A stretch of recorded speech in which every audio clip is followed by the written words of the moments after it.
Sabah al-Khair, good morning, dear listeners. You're listening to Radio 3CR on 855 AM and Palestine Remembered with Robert Martin, Nasser Mashni, and Yusuf Ahmed al-Rimawi.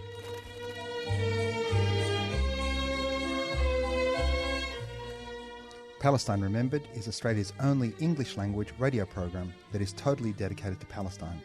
We'd like to welcome those listening on 855 and those that will join us on podcast at 3cr.org.au.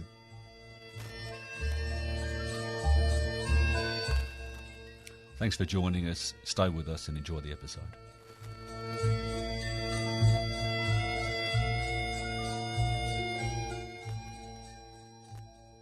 Good morning, listeners. Good morning, Yusuf. Good morning, Nasser. Morning, Roberto. How is everybody? Yeah, very good. That's the way. Now, what have we got on today? We've got a fantastic guest live from Palestine. Yes, Younes Arar, who will bring us an inside story of a Palestinian under occupation, in particular people of Hebron, and from his hometown, Beit Omar. Just on Younes too, I was lucky enough to spend a number of days with him and he gave me some fantastic tours. So great man. And also tell me about the view. Oh, the view, we should actually try and get a picture of his view, sitting on his back patio, having a cigarette and a coffee, looking down, the best view I've ever seen in my entire life. And I've seen a couple of views, so we'll try and get that view on. Overlooking, yes. And what else have we got, Nasser? We're going to speak about the expulsion, the illegal expulsion of the Abu Assab family, Hatem Abu Assab, this family who's lived in their home since 1952 in East Jerusalem. And we might just kick off with that because the parallel, the illegal or the Israeli legal system said that the original owners of that land, of that house, were Jewish, and that during the Nakba, during 1948, those Jews fled East Jerusalem and ended up in West Jerusalem.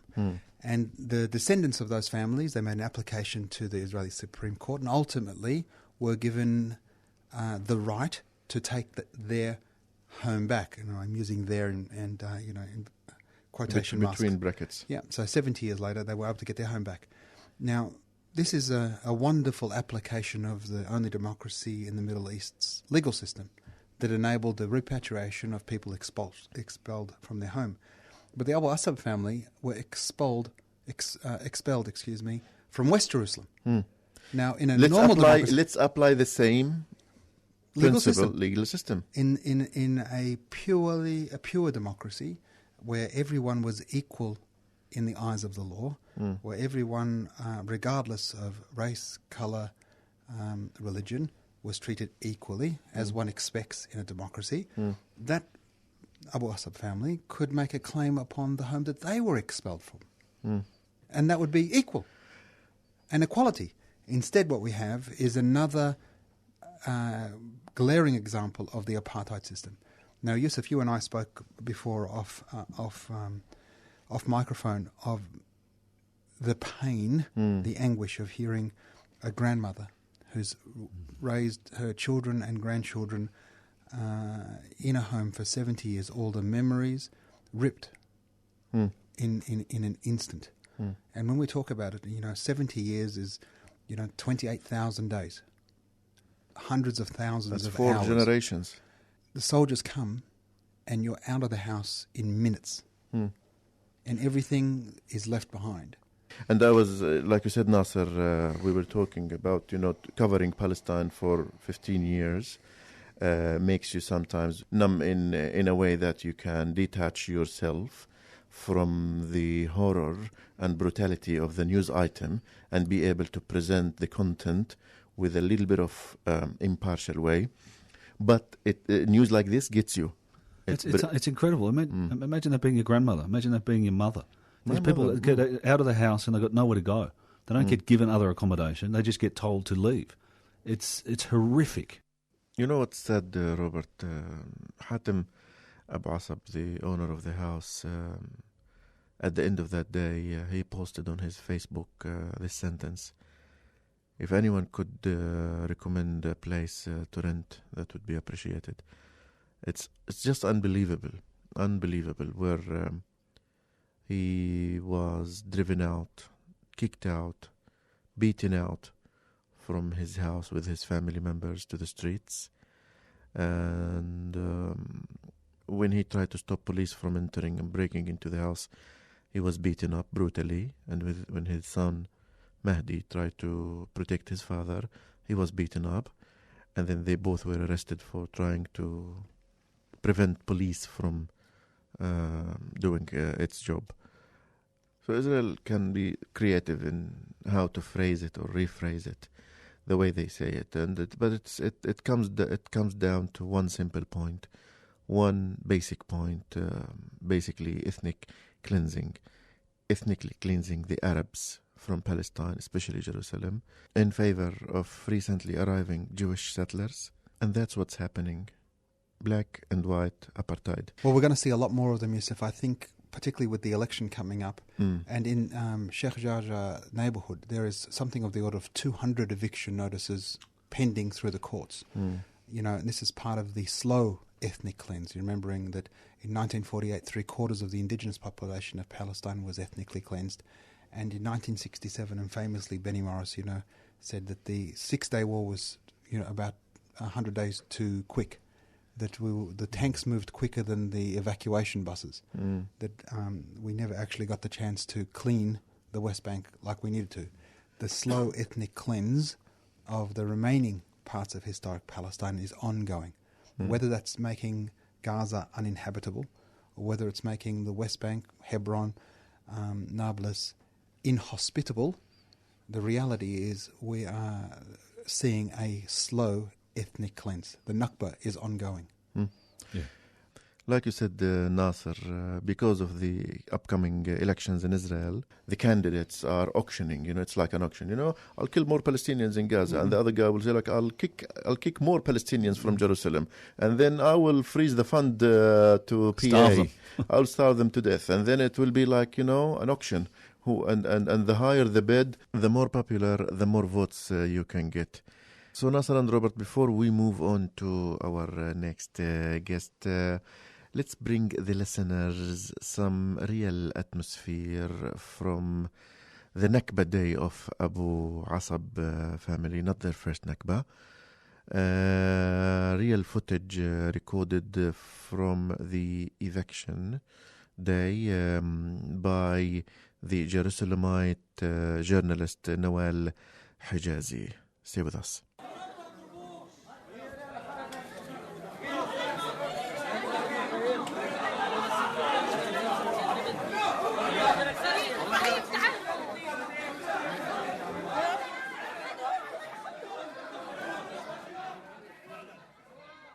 This is what Hatem's mother said. There is no justice. They attacked me. They attacked us when we tried to save Hatem from their hands. They were brutal. They were about to shoot him. They bashed him. We don't know what happened to Hatem and the kids. They drove us by force into the streets. They attacked everybody. Israeli police forcibly removed us.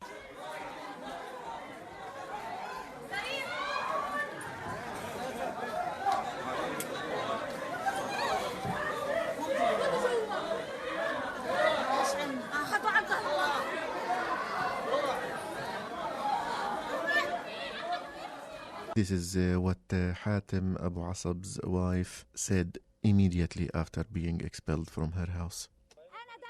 They destroyed me. They destroyed my life. They took everything I have. All my life is here. All my life is in this house overlooking the Dome of the Rock. I've lived all my life here. I've lived all my life in front of Al-Aqsa. I've lived all my life in Jerusalem. How can I leave Jerusalem? I've lived all my life here. This is my house.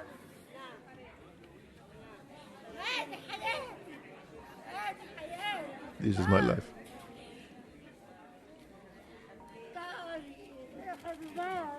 They took my home. They took everything in my life.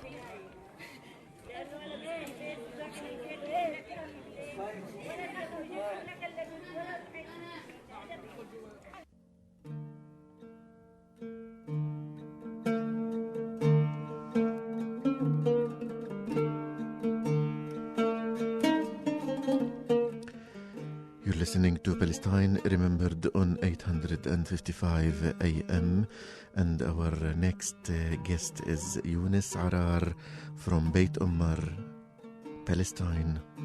Stay with us.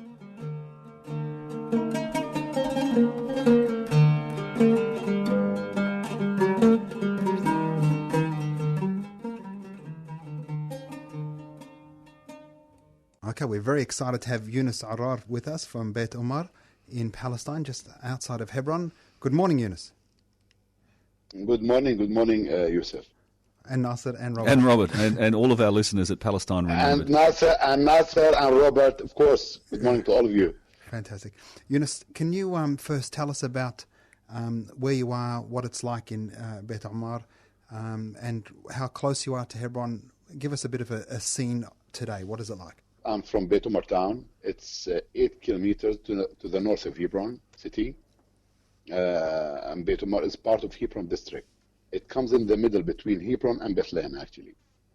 And colonization, the illegal colonization, has started in Beit Umar in 1967.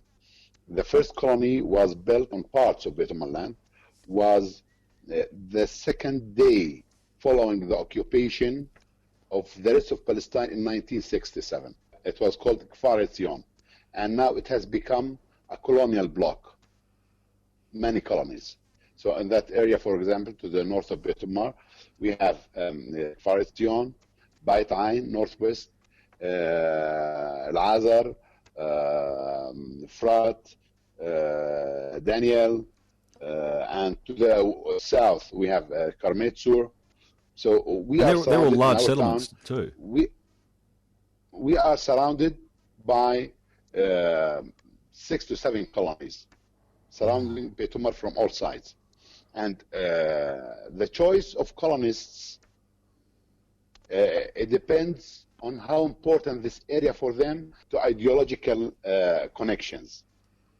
So if the ideological connection in this area is very strong, that's what they think, then the type of colonists they put here are very extreme colonists and willing to kill always, and willing to attack Palestinian citizens and farmers constantly. For example, there's a colony to the southwest of Beit Umar, northwest of Beit Umar, it's called Beit Ain.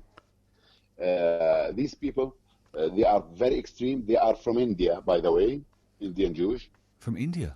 And they have, yes, and they have settled this place in 2001 or 2, something like this.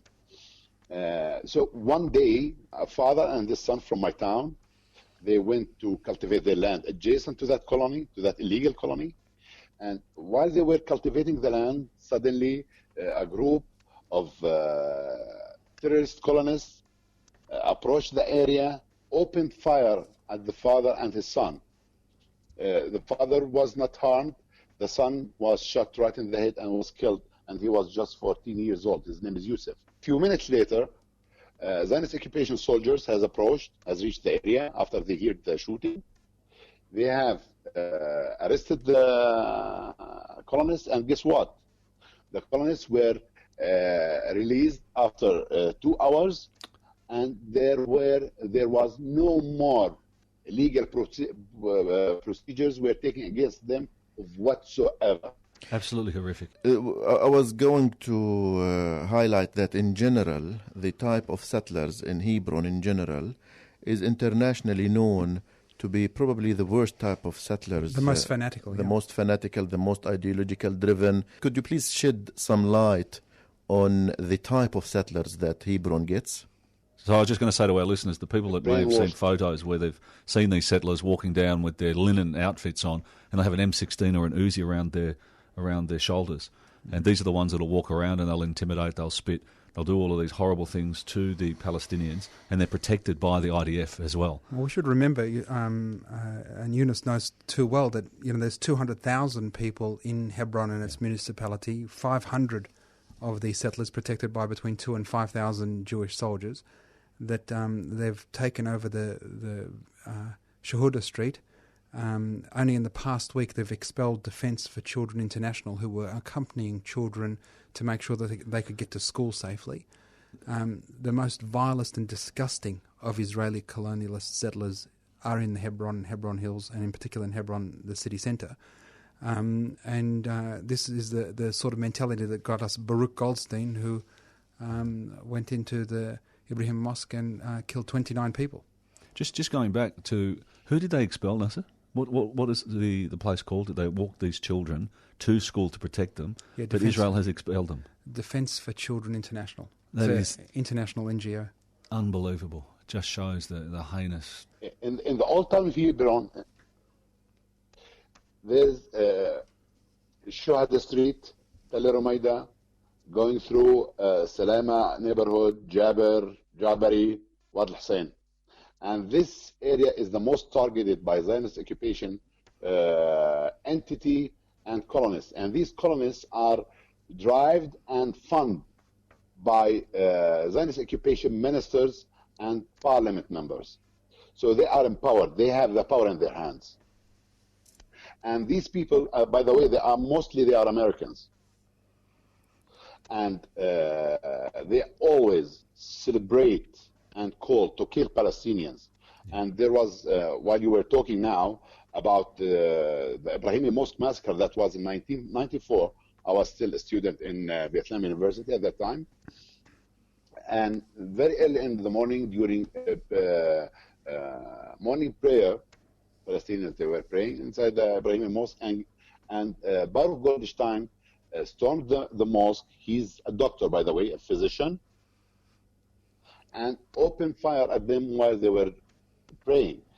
And later, they have built a shrine for him next to the Ibrahimi Mosque. So basically what you're saying, Younes, that this murderer is not only that he, even if he lived, he would have gotten away with his crime, but he is celebrated.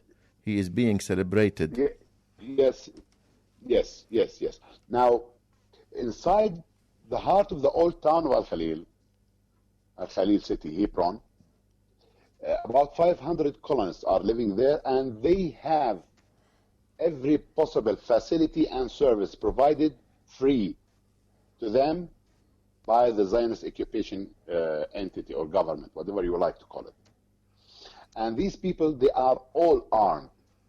They are armed, and of course they are considered as citizens, but actually they give instructions to the soldiers. Yeah. And this does not happen anywhere else in the whole world, where soldiers receive instructions from the what's so-called citizens. Civilians, here. Just when I was in Hebron, you could actually see the soldiers being told by the settlers. You could actually see the arrogance, and so it's all plain to see. So, yeah, this is true. And this place, it has about 100 military checkpoints and roadblocks. So roadblocks, it separates, for example, Palestinian neighborhoods from each other, separates Palestinian houses from each other, separates Palestinian facilities from each other, and so on. In addition to the fences that surround the whole area, and it's all monitored by cameras everywhere. So every breath in that area is counted. I want you to elaborate on the freedom of movement of Palestinian, the landowners of Hebron, because I know that international activists or even tourists can move more freely in Hebron than the people of Hebron. The roadblocks and military checkpoints were placed and put in order to restrict Palestinian movement, generally speaking. So no one Palestinian living inside that area will be able to go in and out without being inspected or stopped, including Palestinian school children, boys and girls. Their bags, what would they have inside their bags? Other than, copybox, pencils, pens, but they are inspected on daily basis, in and out, every day. And for our school children, they have to be escorted by their families every day because they are so scared. During the past 3 years, just in this closed area, inside this small area, more than 32 Palestinian teens and children were executed at military checkpoints inside the closed area. And there is a famous case where it was caught on camera. Abdel Fattah al-Sharif. Abdel Fattah al-Sharif, it was caught on camera. Not only Abdel Fattah al-Sharif. There is another one who was caught on camera. He was executed by a colonist.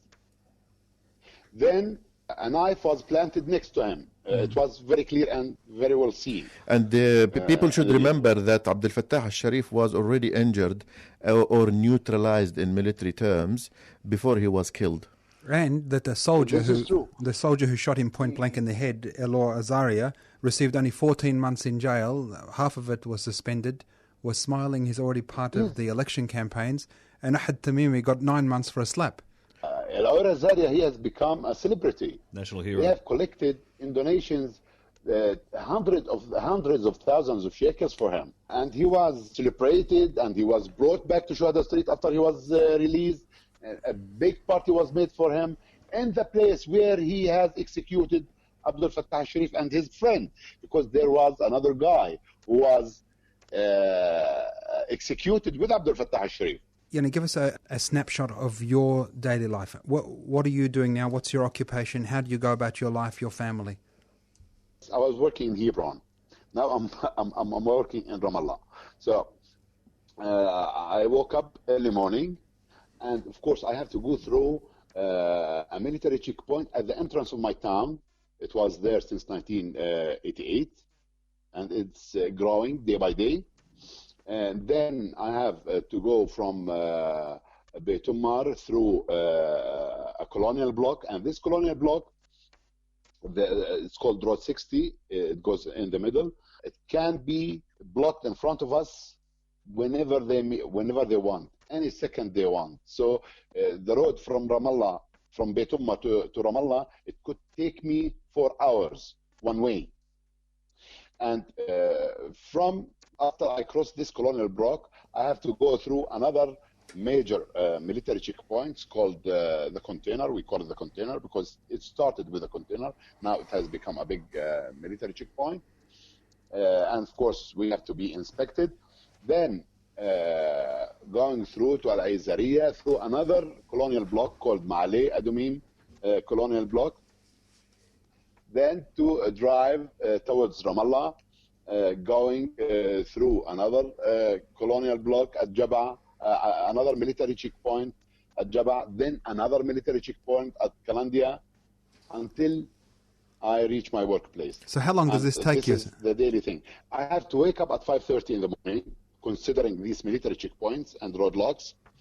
So it takes me 3 hours.